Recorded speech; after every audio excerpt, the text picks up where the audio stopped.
Ongi etorri berriro. Dakizuen bezala, abuztuaren 12an zita astronomiko berezia dugu.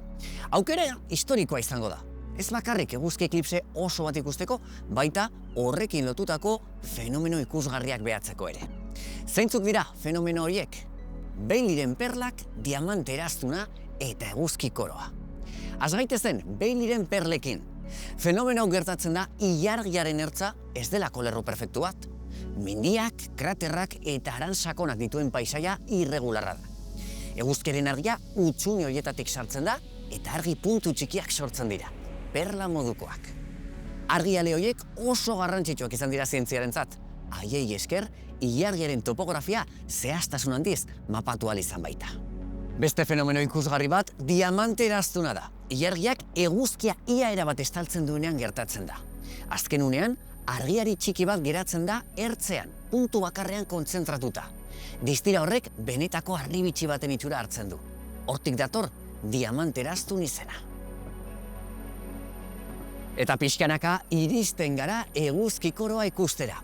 Ilargiak eguzkiaren disko distiratsua estaltzen duenean, alo zuri distiratsu bat agertzen da inguruan, filamentuz osatua.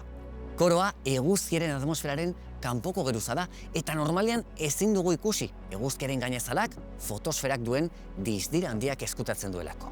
Hemen ikus dezakegu xehetasunez zer gertatzen den eguzkiaren koroan.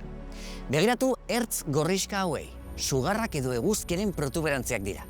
Eguzkiaren jardueraren adieraz. Eta ikus daitezkeen filamentuek eguzkiaren eremu magnetikoa erakusten dute.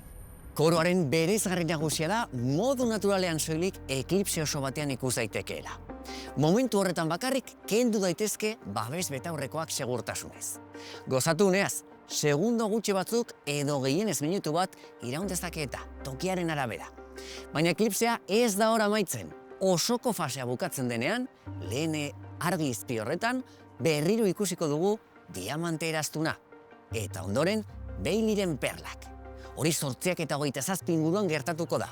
Eta eguzkia sartzen den arte, 9 eta 19 arte, ilargiak bere ibilbidean aurrera egingo du. Eguzkiaren diskoa berriro agerian utziz.